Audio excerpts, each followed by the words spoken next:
Edward VI was King of England and Ireland from the 28th of January 1547 until his death. He was crowned on the 20th of February at the age of 9. The son of Henry VIII and Jane Seymour, Edward was the third monarch of the Tudor dynasty and England's first monarch raised as a Protestant. During Edward's reign, the realm was governed by a Regency Council because he never reached his majority. The council was first led by his uncle Edward Seymour, 1st Duke of Somerset, and then by John Dudley, 1st Earl of Warwick, from 1551 Duke of Northumberland. Edward's reign was marked by economic problems and social unrest that, in 1549, erupted into riot and rebellion. An expensive war with Scotland, at first successful, ended with military withdrawal from Scotland as well as Boulogne-sur-Mer in exchange for peace. The transformation of the Church into a recognizably Protestant body also occurred under Edward, who took great interest in religious matters. Although his father, Henry VIII, had severed the link between the Church of England and Rome, Henry VIII had never permitted the renunciation of Catholic doctrine or ceremony. It was during Edward's reign that Protestantism was established for the first time in England, with reforms that included the abolition of clerical celibacy and the Mass and the imposition of compulsory services in English. The architect of these reforms was Thomas Cranmer, Archbishop of Canterbury, whose Book of Common Prayer is still used. In February 1553, at age 15, Edward fell ill. When his sickness was discovered to be terminal, he and his council drew up a device for the succession, attempting to prevent the country's return to Catholicism. Edward named his first cousin, once removed, Lady Jane Grey, as his heir and excluded his half-sisters, Mary and Elizabeth. However, this decision was disputed following Edward's death, and Jane was deposed by Mary within 13 days. As Queen, Mary reversed Edward's Protestant reforms, which nonetheless became the basis of the Elizabethan religious settlement of 1559. Early life. Birth. Edward was born on the 12th of October 1537 in his mother's room inside Hampton Court Palace, in Middlesex. He was the son of King Henry VIII by his third wife, Jane Seymour. Throughout the realm, the people greeted the birth of a male heir, whom we hungered for so long, with joy and relief. Te Deums were sung in churches, bonfires lit, and there was shot at the Tower that night above 2,000 guns.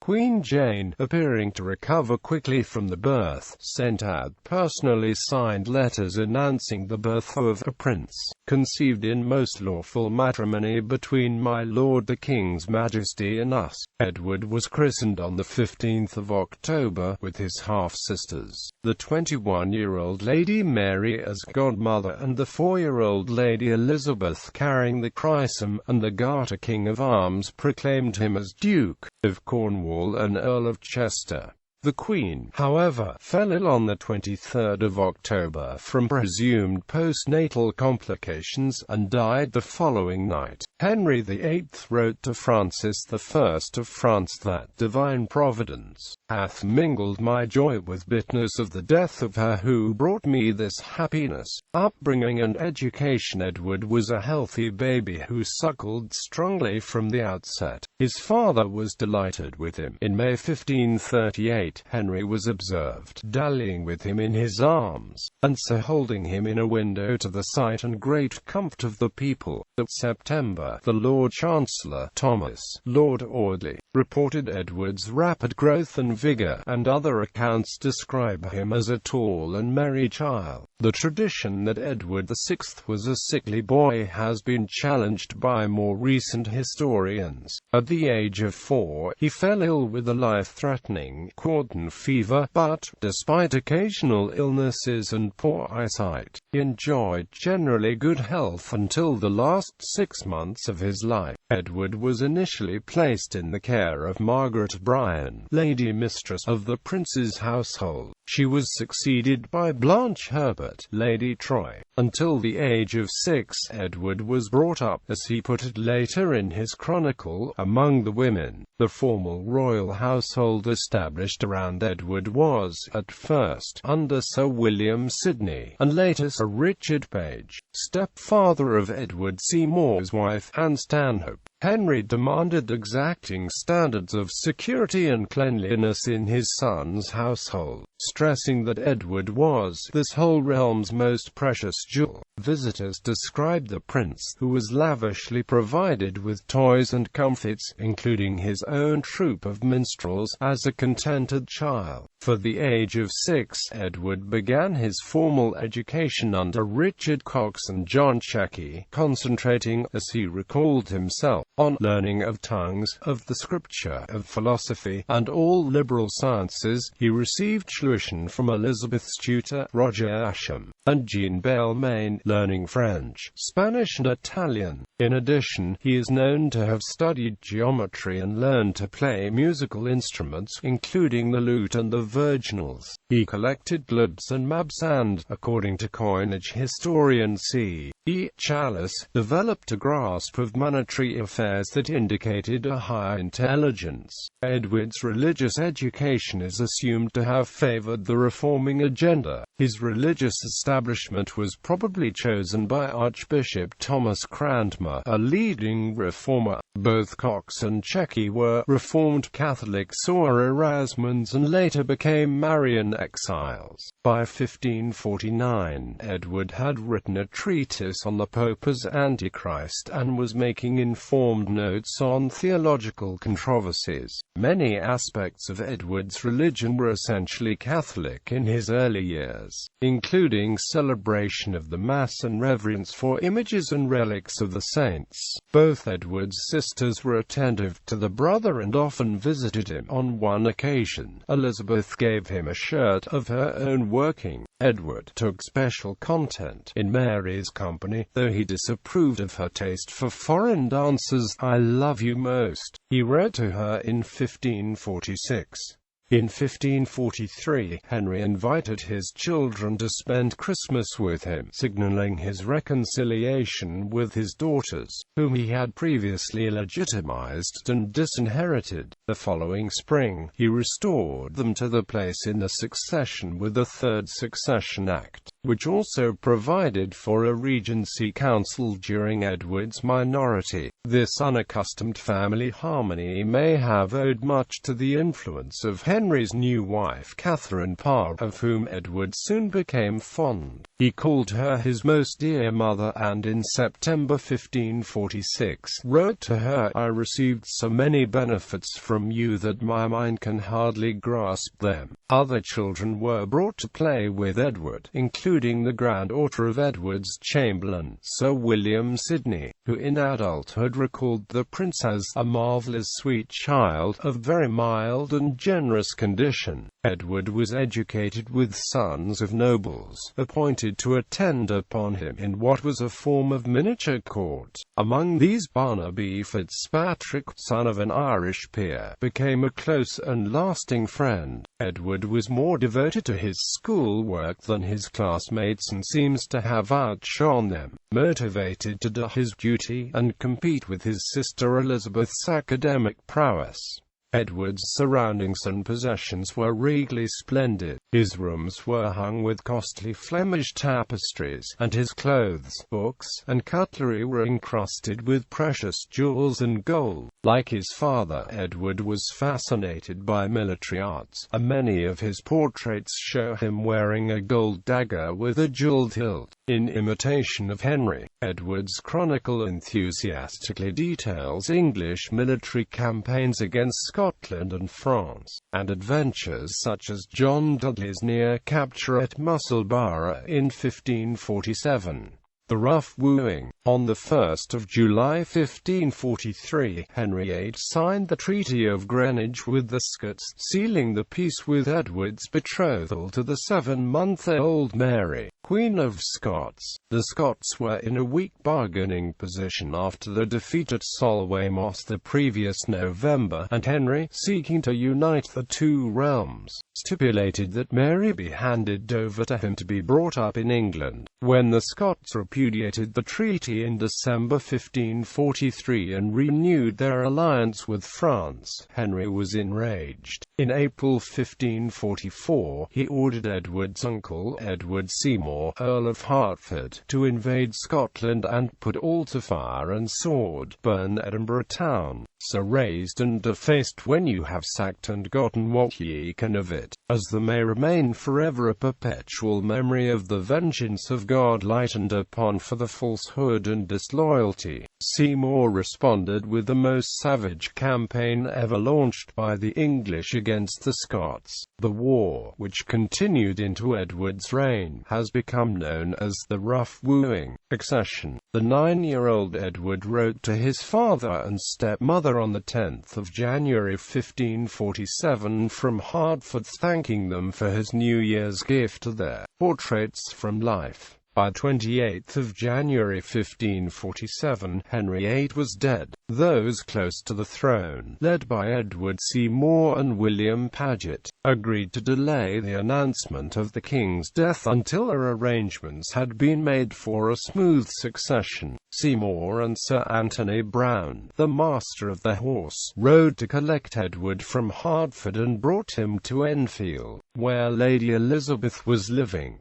He and Elizabeth were then told of the death of their father and heard a reading of the will. The Lord Chancellor, Thomas Wriothesley, announced Henry's death to Parliament on the 31st of January, and general proclamations of Edward's succession were ordered. The new king was taken to the Tower of London, where he was welcomed with great shot of ordnance in all places thereabout, as well out of the Tower as out of the ships. The following day, the nobles of the realm made their obeisance to Edward at the Tower, and Seymour was announced his protector. Henry VIII was buried at Windsor on the 16th of February, in the same tomb as Jane Seymour, as he had wished. Edward VI was crowned at Westminster Abbey 4 days later on Sunday the 20th of February. The ceremonies were shortened, because of the tedious length of the same, which should weary and be irksome peradventure to the King's Majesty, being yet of tender age, and also because the Reformation had rendered some of them inappropriate. On the eve of the coronation, Edward progressed on horseback from the Tower to the Palace of Westminster through thronging crowds and pageants, many based on the pageants for a previous boy king, Henry VI.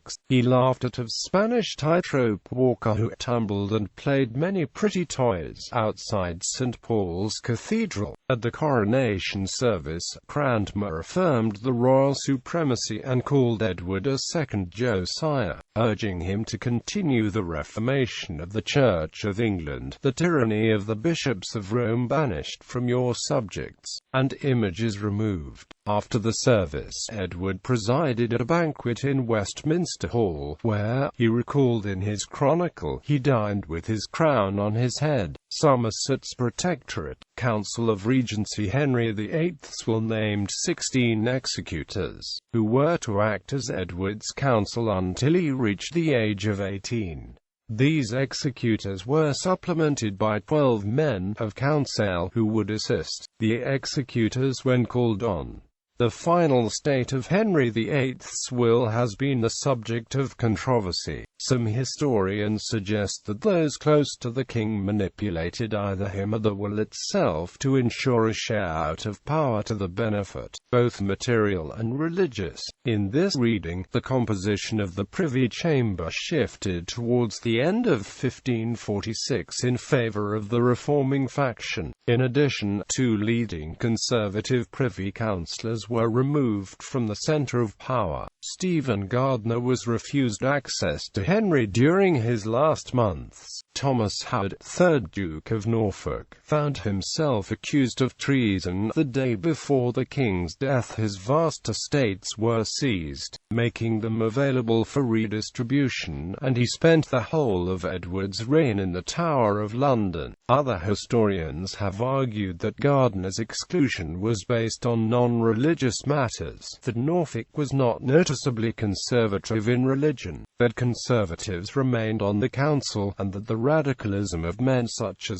Sir Anthony Denny, who controlled the dry stamp that replicated the king's signature, is debatable. Whatever the case, Henry's death was followed by a lavish handout of lands and honours to the new power group. There will contained an unfulfilled gifts clause added at the last minute, which allowed Henry's executors to freely distribute lands and honours to themselves and the court, particularly to Edward Seymour, 1st Earl of Hertford, the new king's uncle, who became Lord Protector of the realm, Governor of the king's person, and Duke of Somerset. In fact, Henry VIII's will did not provide for the appointment of a protector. It entrusted the government of the realm during his son's minority to a Regency Council that would rule collectively, by majority decision, with like an equal charge. Nevertheless, a few days after Henry's death, on the 4th of February, the executors chose to invest almost regal power in Edward Seymour, now Duke of Somerset. 13 out of the 16 agreed to his appointment as protector, which they justified as the joint decision by virtue of the authority of Henry's will. Somerset may have done a deal with some of the executors, who almost all received handouts.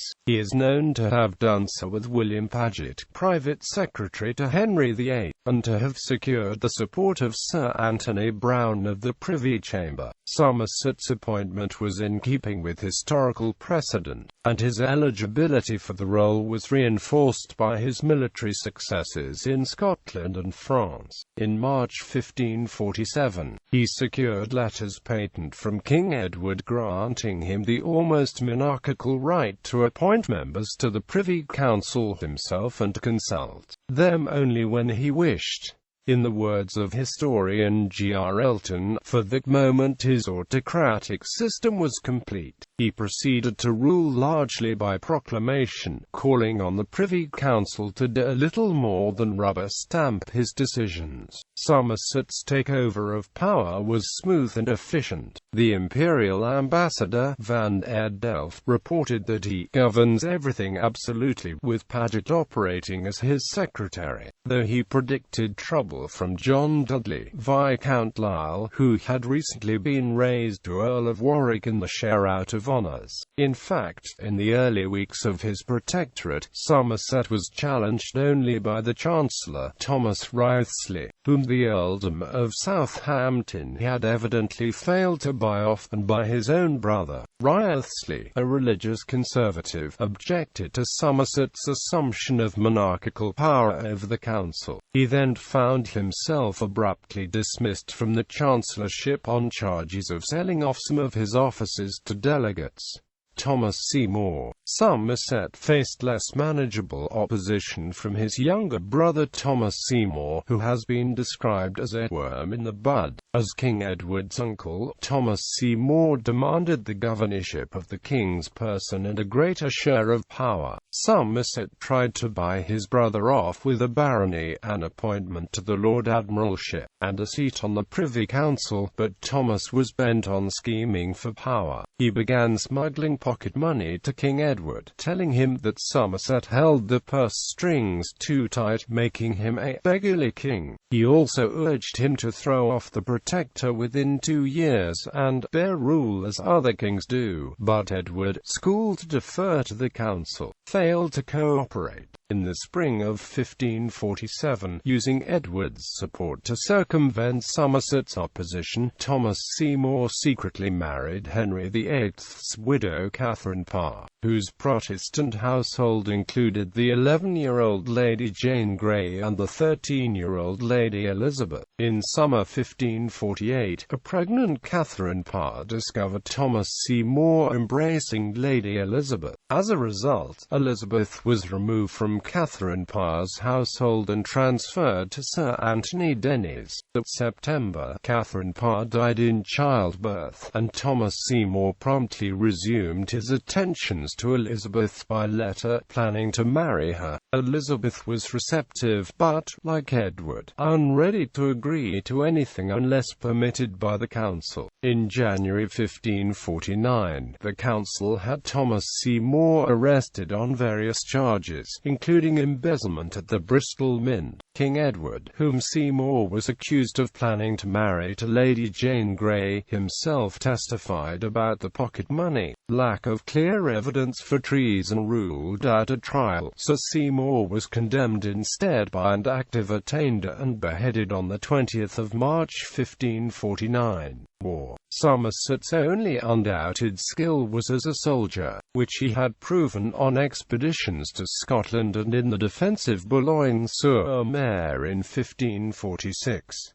For the first, his main interest as protector was the war against Scotland. After a crushing victory at the Battle of Pinkie Cleugh in September 1547, he set up a network of garrisons in Scotland, stretching as far north as Dundee. His initial successes, however, were followed by a loss of direction. His aim of uniting the realms through conquest became increasingly unrealistic. The Scots allied with France, who sent reinforcements for the defensive Edinburgh in 1548, while Mary, Queen of Scots, was removed to France, where she was betrothed to the Dauphin. The cost of maintaining the Protector's massive armies and his permanent garrisons in Scotland also placed an unsustainable burden on the royal finances. A French attack on Boulogne in August 1549 at last forced Somerset to begin a withdrawal from Scotland. Rebellion during 1548. England was subject to social unrest. After April 1549, a series of armed revolts broke out, fueled by various religious and agrarian grievances. The two most serious rebellions, which required major military intervention to put down, were in Devon and Cornwall and in Norfolk. The first, sometimes called the Prayer Book Rebellion, arose mainly from the imposition of church services in English, and the second, led by a tradesman called Robert Kett, mainly from the encroachment of landlords on common grazing ground. A complex aspect of the social unrest was that the protesters believed they were acting legitimately against enclosing landlords with the